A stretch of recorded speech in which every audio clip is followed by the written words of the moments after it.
My junior year of college, I went to a place called St. John's University in Collegeville, Minnesota.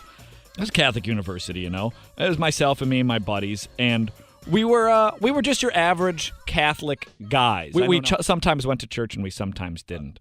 One day, I woke up on the couch, which is sad. I don't know what that tells you about me, but apparently I didn't ever made it to my bedroom that night. And so one morning, I woke up on the couch. And one of the roommates, tapped me on the shoulder. He said, Lino, and I woke up to a pile of my own drool all over the couch and over myself. And what? And he handed me a notebook. And the notebook was, it was a regular notebook, but it was from our friend Chris, and they were suicide notes. And he had written a suicide note to each of the roommates. And then a note for me. And the suicide note basically said, this isn't your guys' fault, and you've been such good friends to me, and that, you were good friends, and don't feel guilty. This wasn't something you've done or whatever. But I wanted to say goodbye to you guys because you've been such good friends to me. And no, he didn't say suicide. They could have been really considered otherwise goodbye notes. So you got the sense, is he moving away? Maybe is he moving back home to his parents' house? Is he just going on the lam? Is he driving to Texas? What is he doing? We really had no idea.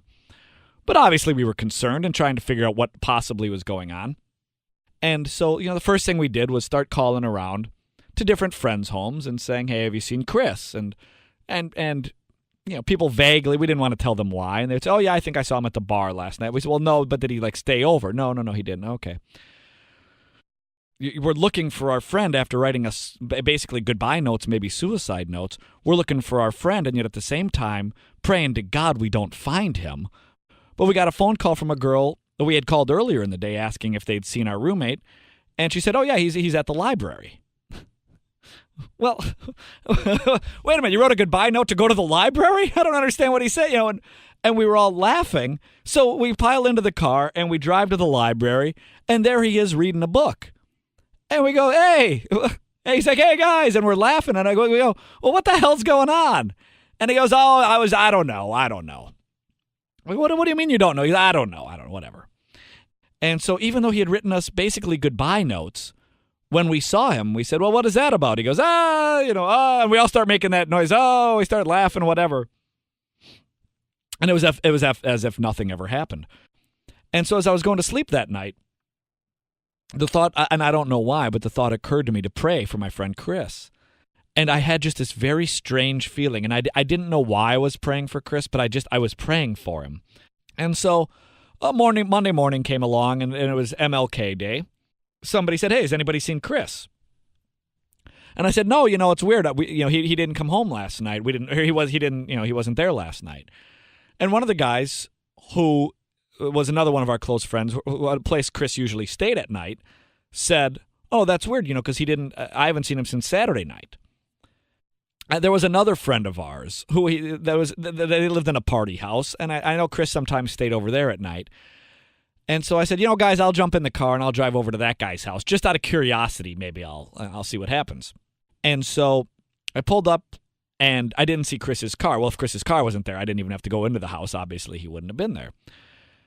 And so as I was driving along, I thought to myself, well, Lino, maybe he's at the library. Last time my roommate kind of disappeared, he ended up being at the library.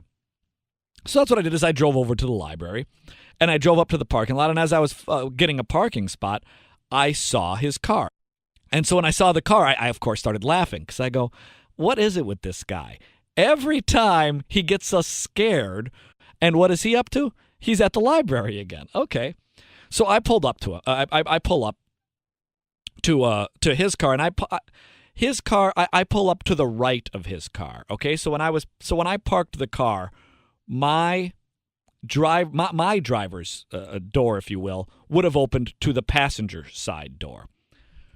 So as I opened my door, and I looked in Chris's car, I saw the keys were still in the ignition, and I thought, well, that's strange. The guy he leaves. Talk about absent-minded. He forgot his keys in the car. I said, oh, geez, he left the keys in the car. You got to be kidding me.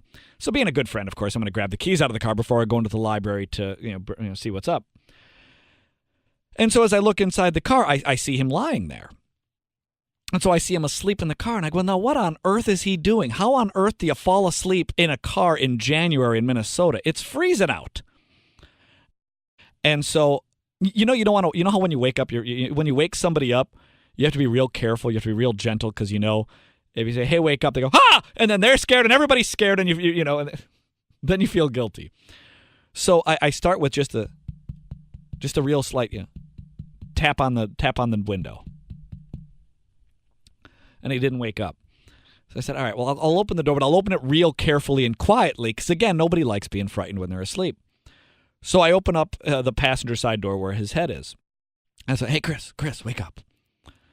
And he, didn't wake up. So I decided to kneel down to just, even though I knew it'd be very scary because as soon as he woke up and opened up his eyes, we'd both be freaked out. So I kneeled down to try to whisper it to him a little more. And as I knelt down, I saw that his eyes were closed, but I saw blood was coming from his nose, making a little pool down there on the front seat of the car. And I realized right then he was dead. And so I closed the door, and not exactly sure knowing what to do, I looked around, and nobody was around. And it was a very gray, overcast day.